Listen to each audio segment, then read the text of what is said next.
Welcome to all Radical Red players. I want to talk about a few Pokemon that caught my eye in my latest playthrough of Radical Red Hardcore mode, mostly because they have certain traits that make them stand out from the crowd. First off, Golduck. There are many boss battles that are built around certain weather effects, and Golduck completely dismantles those teams with the Cloud9 ability. Speed boosting abilities like Chlorophyll and Swift Swim become useless, Solar Beams need to charge, no annoying evasion abilities. Just by simply having Golduck in battle, these fights become a walk in the park. But don't expect good weather, since there can't be any sunlight with a Golduck nearby. Something else that Golduck excels at is using Encore. Other notable users of this move are Primarina, Walrein, Illumise, and Volbeat. These Pokemon can stop a lot of opponents in their tracks by locking them in a weak attack or setup move. Illumise and Volbeat in particular get priority on Encore, arguably making them the best users of the move. I've used the previously mentioned Pokemon in at least 10 different boss battles because it's just that overpowered. Primarina and Golduck were especially useful with Encore in my Elite Four run. Moving on to something more gimmicky, trace and roleplay Pokemon. Alakazam, Gardevoir, Delphox and Greninja are Pokemon that can copy the opponent's ability, even the banned Beast Boost. I have one video where I copied a Celesteela's ability by using roleplay with my Alakazam, which resulted in Alakazam sweeping 5 Pokemon. It's a niche tactic, but I want to spread the knowledge since it's fun to pull off. Aegislash and Obstagoon can mess up a lot of Pokemon with their signature move. Aegislash has amazing longevity with King's Shield, and it deals some decent damage too. It doesn't lower the opponent's attack when it comes in contact with King's Shield, but Aegislash can still thrive in a lot of matchups without the added effect. Obstagoon with Obstruct significantly lowers an opponent's defense if they use a physical attack. So in combination with Guts and Sucker Punch, you can one-shot a large amount of Pokemon without them even hurting Obstagoon. It's also decently quick, so before it gets access to Sucker Punch at level 63, it's still possible to make great use of Obstruct. On top of that, Obstagoon can leave a debuff on the opponent with Parting Shot if the matchup isn't favorable, possibly leaving the opponent with -2 defense and -1 attack and special attack. Camerupt and Jellicent are the first Pokemon that can use Eruption and Water Spout respectively. They're really strong in double battles, especially combined with a Pokemon that can let them move earlier in battle. You can do this with a partner that can learn Quash or After Me. I do think that Jellicent is significantly better than Camerupt because it gets the Water Bubble ability, which doubles all damage dealt by water type moves. It also has a better typing and it's a bit faster than Camerupt. Cinderace with Libero has the ability to constantly switch between types that have immunities. Greninja can do this too, but it has less types to switch between, and Cinderace has a bit more firepower, no pun intended. I was able to screw with the AI a lot by switching between normal and ghost type or ground and flying. Pyro Ball was also amazing as a nuke move, and whenever I needed a different Pokemon in battle, U-Turn was always there to deal decent damage, usually enough for the other Pokemon to finish the job. Rotom Wash, Lanturn and Pinsirchin share a few traits that make them amazing Pokemon in Radical Red Hardcore. All 3 of them have the dual typing of Water Electric, paired with an ability that gives them an immunity. They also learn a HP draining move. Lanturn learns Parabolic Charge, Pinsirchin learns Bouncy Bubble, and Rotom learns the not as useful Pain Split. They get access to Scald to cripple physical attackers and Volt Switch to keep up momentum. These are only a few traits that make them very good team members, especially against many water, flying, fire and electric type Pokemon. I've had a lot of matchups where they were able to wall quite a few Pokemon.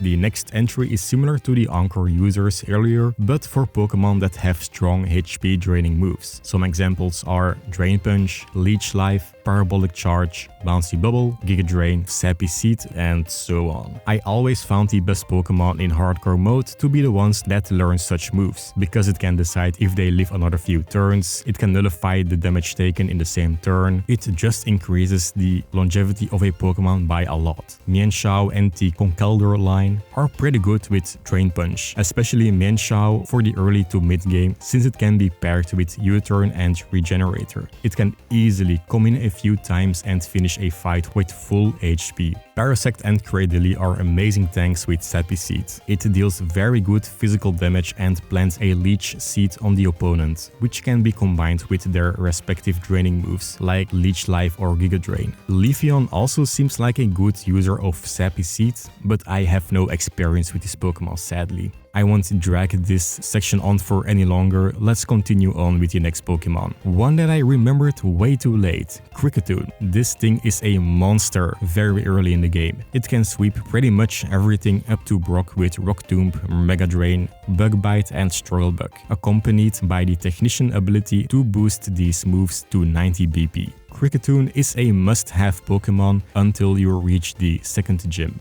Boltund is another Pokemon that can reach a great amount of power in the early game with boosted bite-based attacks, thanks to Strongjaw. It's a very fast Pokemon for this stage of the game that can hit a wide variety of Pokemon super effectively with a boosted Thunder, Ice, Fire and Psychic Fang. It's a great replacement for Kricketune when it starts to fall off. Continuing on with a second dog Pokemon, Houndoom. This bad boy is great to have from start to end. You can get it right after defeating Brock with a strong moveset consisting of Flame Burst, Sucker Punch, Thunder Fang and Snarl. It only gets better from then on when it gets access to Fiery Red, Scorching Sands and Sludge Bomb. Houndoom turns into a solid Pokemon for double battles when it gets access to its Mega Evolution, further boosting its speed, special attack and the damage from Fiery Red with the Dark Aura ability. The Ground Ghost duo Runerigus and Palossand were surprisingly useful in some battles. They sport 3 immunities, which open up a ton of switch-in opportunities. One is better than the other, depending on the situation. Palossand has a special niche with the Water Compaction ability and Shore Up heals 50% of its HP when it's used, and even more in a Sandstorm. Another gimmicky but more well-known strategy is Reversal Hitmonlee. This guy can sweep entire teams if these circumstances allow it to. That means no priority moves, tanky ghost types or passive damage. You basically run Hitmonlee with Reversal, Endure and 2 other moves, the Unburden ability and an item that activates on low HP or a normal gem if you plan to use Fake Out. There are at least 2 boss battles that Hitmonlee can sweep, one being Koga, but he needs a little help with elite Pokemon, Tapu Lele. He's probably the best Tyrogue evolution to have in hardcore.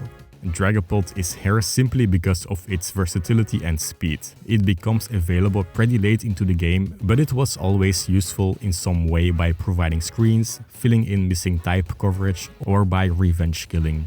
I have only used Quagsire once in my playthrough, but its contribution cannot be undervalued. It can solo sweep both teams of the Elite Four member Bruno. It makes me wonder what other solo sweeps I've missed with Quagsire. Maybe it can do the same to Chuck, since he also used a Zamazenta with Bulk Up.